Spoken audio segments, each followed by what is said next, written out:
Yo, what it do, everyone? Eddie back at it again. You already know. First and foremost, I know we're in February.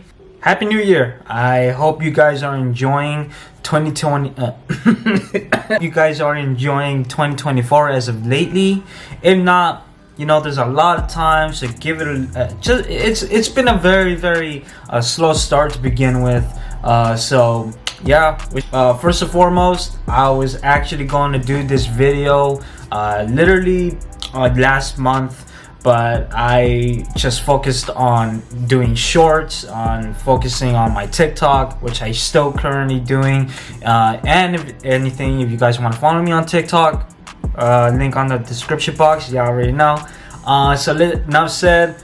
Movies that were watched part 2, you already know. If you guys missed part 1, I recommend you guys watch that, because this is the continuation, obviously, by seeing this video, from watching Megan to all the way. I think the last film that I seen was The Flash, which was the 17th film from the list.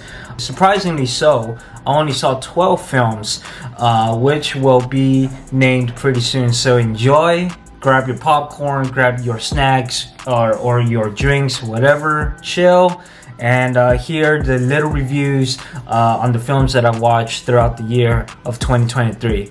Enjoy, and if you're new, please subscribe to my YouTube channel. Enough said. 18th film that I saw was actually Mission Impossible Dead Reckoning Part 1, which I saw 2 times. I made a individual review about that, so please go ahead and check that out. But my overall thoughts, simple thoughts, it's a very good action flick, I would say so.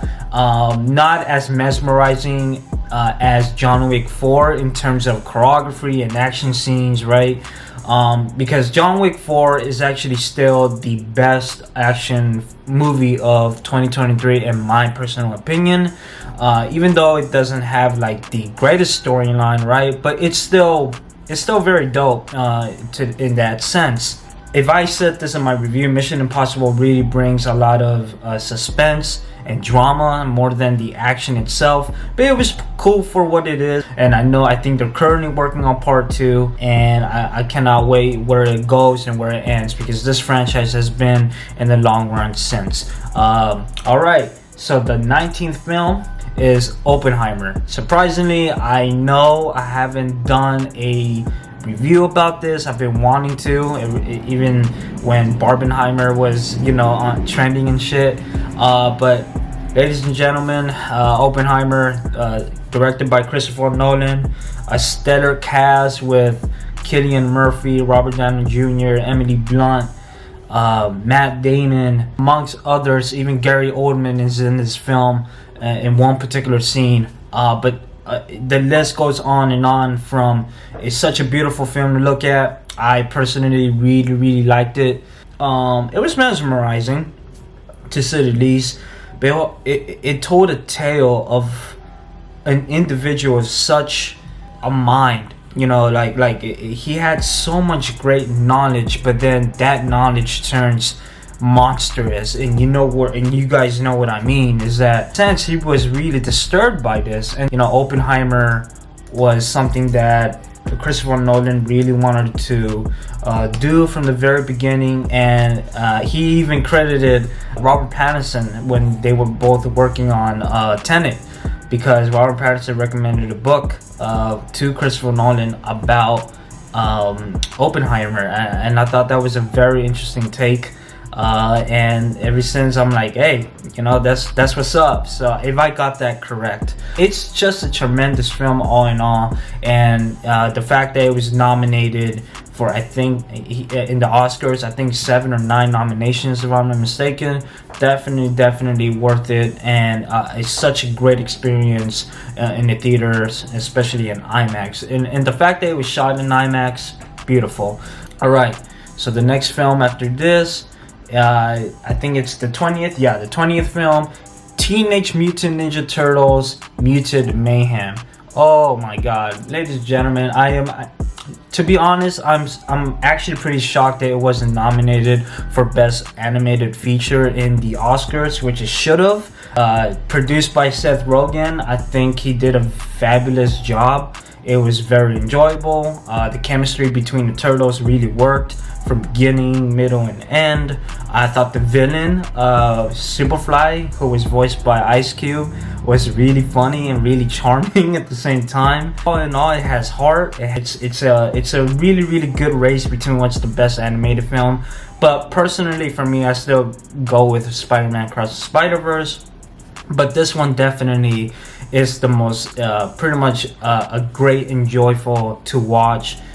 You know, you get the sense of it. The action scenes were really cool, and it's funny because you actually, you know, see these turtles be teenagers at least. You know, just be kids. You know, the next film after Teenage Mutant Ninja Turtles will be Blue Beetle, which I actually did a review on a couple months back. A really forgettable DC film, Blue Beetle. Solid but okay film. I thought the cast was actually pretty alright. It's themselves. I thought Zolo Maraduena, who Blue Beetle himself, at times he really grew on me as Blue Beetle, even though he wasn't really shown as much. From, you know, university and trying to help family out, which is pretty, you know, relatable. You know, even though some would say it was pretty cliche, pretty supportive in terms of the film itself, right? I had a decent time watching Blue Beetle, and if he really does continue on being in the you know, James Gunn universe in the further years of this new iteration of DCU, definitely maybe they will grow his character more. Because I really want to see more growth for Blue Beetle's character in general. And even though he doesn't have the best villain or rogues gallery at all, or I mean, because many people don't really remember his rogues gallery like that, I just say that Blue Beetle is one of the most badass characters as well. He's pretty much like Miles Morales or like Static Shock, or even I would say Batman Beyond in that level, respectfully so.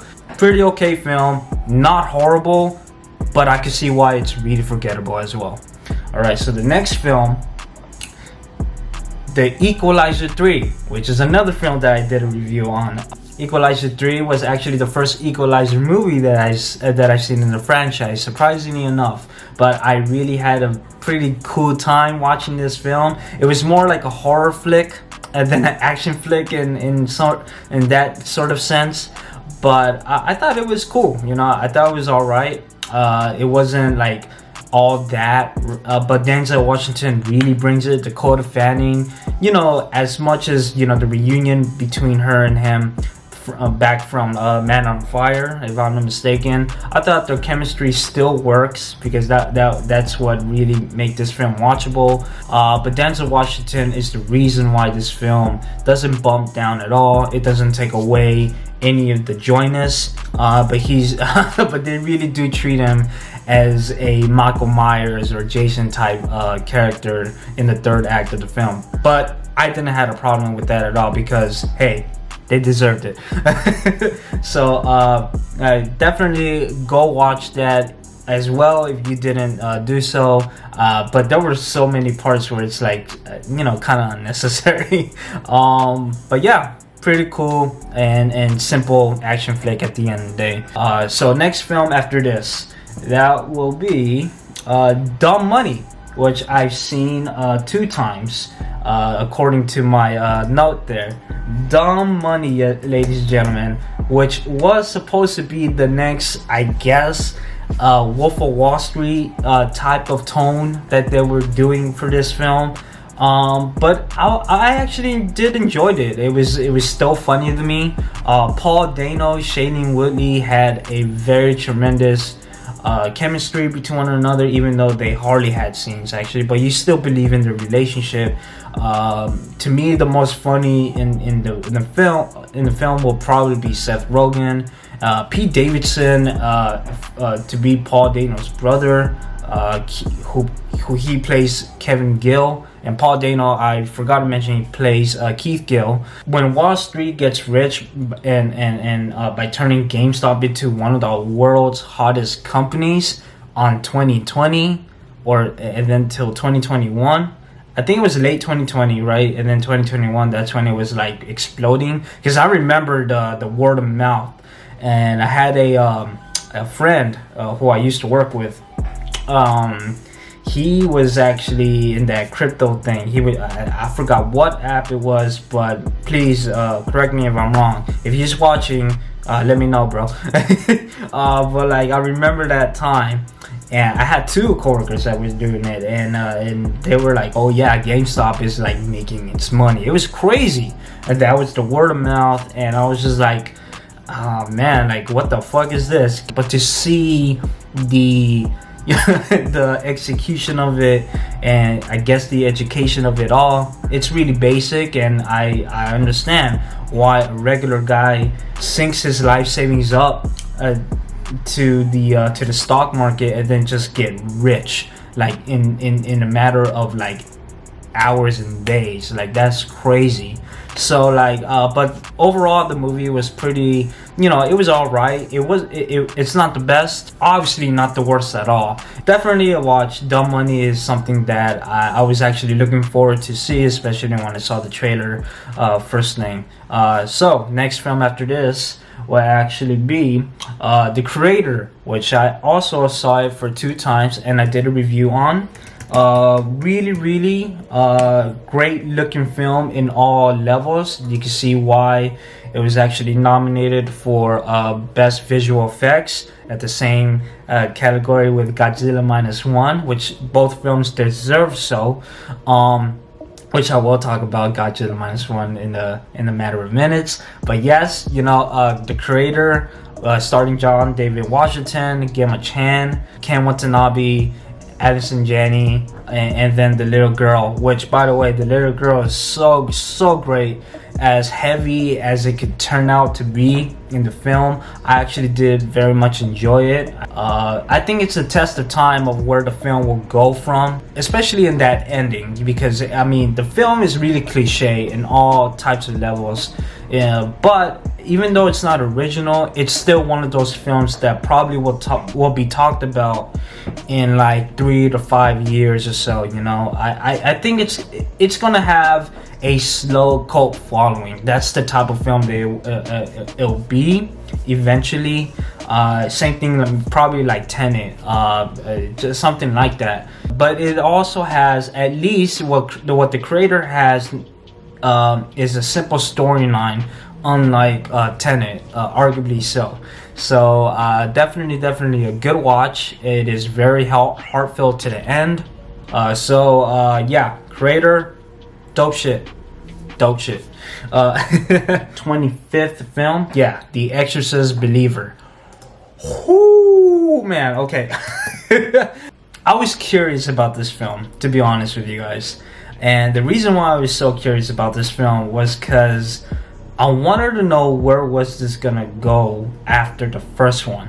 Because the first one is so greatly personified of a film. I mean, classics should never be touched in the first place. Now, I do have a couple of friends that said it was a good film, but the more further on and on that I've seen this film, and I think I've seen it once, if I'm not mistaken. Yeah, I did see it once, rightfully so, by the way. But I think this film started out really well. I think in the first 45 to 50 minutes of the film, it didn't feel like an Exorcist film. It felt like a drama piece, but it also had like a suspense type of feel. But it just didn't feel like an Exorcist film at all, or it didn't feel like it was part of that world. Pretty much after one of the little girls got possessed, it kind of did fall apart, and it was just a mess. The ending could have been stronger. The movie could have been better, and the word of mouth did really get bad. As I'm seeing right here, it got a 22% out of Rotten Tomatoes. So the word of mouth really got down a notch. If I'm not mistaken, the very first time when this film came out, Rotten Tomatoes was giving it, I think, a 50 at least 50 or 48%. So it was not already in a good start. I really wanted to like this film from the first, like after the 45th minute mark, or at least like that 50 before the hour mark. But then it just turns into, you know, no pun intended, like chaos. But I know the little girls were really terrific, to be honest with you, which were acted by Olivia O'Neill and Linda Jewett, if I'm not mistaken. Those two girls were pretty dope. I mean, because they had to be, you know, acting like children, and then they had to act their part as a possessed, you know, demon, right? But they were both great. You know, performances, I would not take that away. And Leslie Odom Jr. was also pretty good. But then, so it's not the actor's fault, obviously. But I think the problem with this film was actually the storyline in general, and just the execution of where the script was going for. It was just it wasn't strong enough. So yeah, 26th film would actually be Killers of the Flower Moon. Oh yeah, ladies and gentlemen, this film, at this moment, this is the most challenging movie that I've seen in theaters yet. The movie is pretty great. It's not the best Martin Scorsese film in my own opinion. Let me just say this: even though he was really and always intrigued by telling the story since I think 2007 or 2006, I believe that he really wanted to tell the tale of what really went down in the Osage Nation. The performances all around A+, just phenomenal, just like Oppenheimer, right? It's all there. Not Leonardo DiCaprio's best though, but I'll tell you what really makes this film work was Lily Gladstone, who played Molly Burkhart, and Robert De Niro, who was Leonardo's uncle in the film, who he plays William Haight. Holy shit, those two really carried the film. Brandon Fraser had a minimal part in this film, which many people forget he was in it, but he was pretty good on his scenes for sure. Jesse Plemons was actually pretty cool. I thought, you know, he played the typical, you know, U.S. Marshal or U.S. Fed agent in the film. But even though this is not Leonardo's best performance, it's still... he still delivers a good performance all in all. You know, the film really follows through to him and Lily Gladstone for sure, especially the relationship. But then where it ends, ooh man, Leonardo's character Ernest, asshole, just a straight up dumbass, you know what I mean? I really enjoyed watching the film. It is really good though. I mean, but it's definitely a challenging watching film because 3.5 hours, it's slightly longer than Oppenheimer, I would tell you guys that for sure. But you still get a good film. You still could pause in some moments because the film is really slow. It's way slower than Oppenheimer, I'll tell you guys that for sure. But for the most part, great overall, and I think you get a good kick out of it. And alright, so the next film I saw after this is gonna be The Marvels, which I think I saw 2 times. Yes, I saw it 2 times. Holy shit, guys. So I did a review on The Marvels. It starts Brie Larson, Iman Vellani, Tenoya Paris, respectfully, who are the Marvels, Kendra Danvers, Miss Marvel, and Monica Rambeau. Enough said. I still say that the best Marvel film in 2023, hands down, will belong to Guardians of the Galaxy 3. Because that is the Marvel film that feels different, that feels like what everybody liked about the Marvel films to begin with is the story, the characters, and the atmosphere pretty much. I think the Marvels to me is actually a way more fun film than Captain Marvel, the first one. And it's really fast paced, and I think it's much more shorter too. So like I said in my review, Brie Larson really did her best, and you could also see that she really had more fun doing this role than she did in the first one. But Iman Vellani hands down really carries the film. I believe so. And even from watching Miss Marvel from Disney Plus, and she carried her performance to this film, was a great addition, and I cannot wait to see more of her in the future run of the MCU, because she really brings a lot of fun, a lot of heart, and charisma. Tiona Perez, who is a very beloved character from WandaVision, really forgettable in this, but she has pretty cool action scenes with the girls too. The villain though, pretty weak. Darben, right? I think she was so forgettable. She was not the best. At least that's what I would say. I could see why everybody didn't really like this film at all. It had more story to tell, especially in Karen Denver's part. So I thought that was a missed opportunity there too. But hey, it's on Disney Plus right now as of this recording. But that musical part, oh god. I mean, at first I didn't mind it, but the second time I saw it, I'm like, there was no need for that, in my opinion. But yeah, all right. The next film I saw after the Marvels is actually one of my favorite films of 2023, Godzilla Minus One. Holy shit.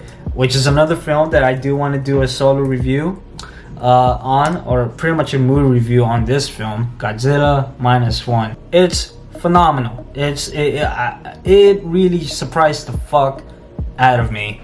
And I would say that to this day, this Godzilla movie really almost brought me to tears in many occasions. Not only this is a character piece, but it's just overall good storytelling. This is a tale about, after World War II, in that era. Like that's some crazy shit, and especially by Toho Studios, which I mean, the Japanese, really love their Godzilla. They really wanted to treat this film as like, no, you know what, let us show the world what Godzilla has always been about. Let's take it back to its roots.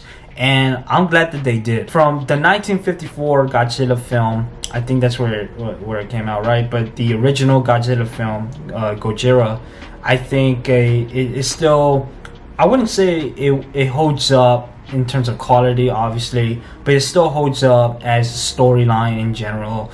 But it is pretty much the remake of that. But the way it was shot, the way it was told, and I think it was pretty great.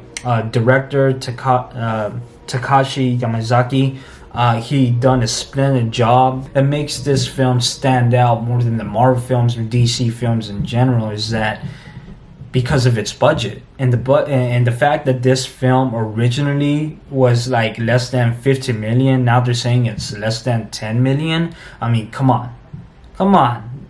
In budget wise, that's really small for a monster flick, you know what I mean? And so like, I think to the test of time, this film will always be beloved. I'm glad they got the nomination for Best Visual Effects. Now, to be honest, it should have been nominated for Best Foreign Film, in my honest opinion, because it deserved to be there. And I think overall, it actually could have been in the Best Picture as well. This film really reminds me of Jaws, and as well as it's well put together with the other Godzilla films that came before, especially the most recent one, Shin Godzilla, which was a pretty insane film overall. I think it's a pretty masterful on its own rights. But definitely Godzilla Minus One, spectacular film in all levels.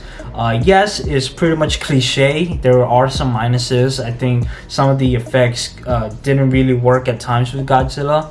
But only like a bit of seconds here and there, but that's just me being a little nitpicky. And I also thought that the film really kind of lacked, the monster, but then again, rightfully so, because it is a character-based film. I had a great time watching it, and you know, they are gonna make a sequel from this, especially, you know, after the ending. It really does question a lot, so can't wait. And they did say, you know, if they're gonna take as much time as they can, go for it. I'm down with it, as long as as long as the movie tells a great story overall. And even after following Godzilla -1, enough said. Take your time as you want. We'll wait. So the last film, the last film I saw, Napoleon, directed by Ridley Scott. Overall, you know, impressed by the film, but I think the film was actually pretty okay. You know, Ridley Scott did really tell his own take of Napoleon. But Joaquin Phoenix throughout the film was sleepwalking, I'll tell you that. And Vanessa Kirby was just being Vanessa Kirby, but she does bring a good performance in her, out of respect. Overall, you know, the film is meh. You know, it's all right.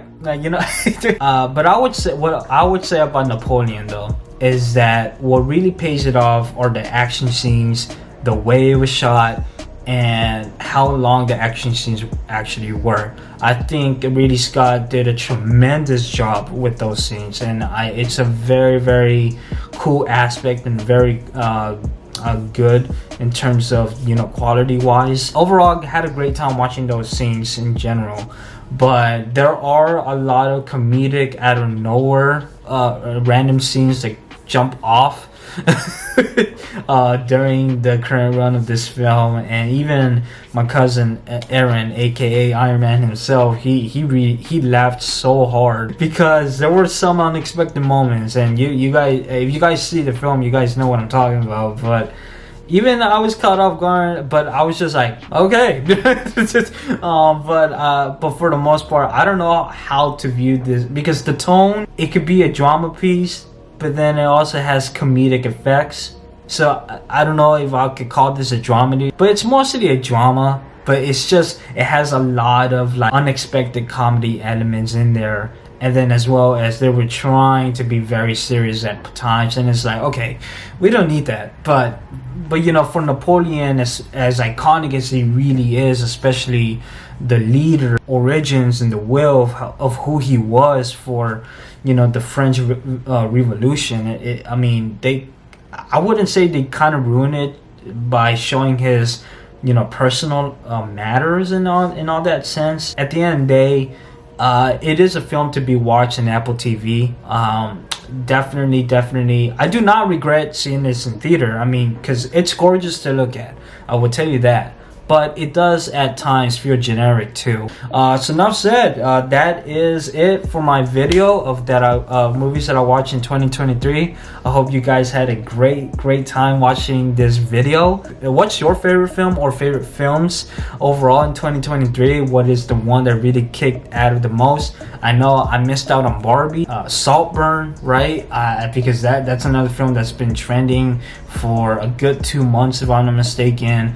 And then Poor Thing, which is a film that weirdly enough, I actually wanted to see too, because I was curious. The word of mouth was like getting great reviews on and on and on. Like it was something that I'm just so curious about that film.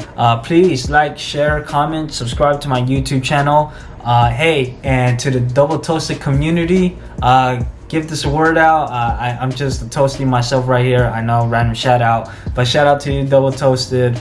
You guys really make these movie reviews all you know, really funny, but also enjoyable to watch, and big inspiration the fans in general, even though y'all guys talk so much shit, but in a good way.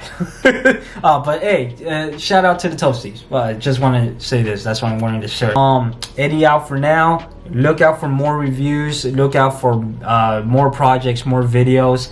And because throughout the month of January, I was actually uploading a lot of shorts week by week, so I was just testing it out, and I'm very much enjoying it. I'm very getting the rhythm of it. I was thinking of doing this more of like a monthly thing, instead of like a every 6 months or 7 months thing. I mean, obviously this is the second time I've done this for this particular year of 2023.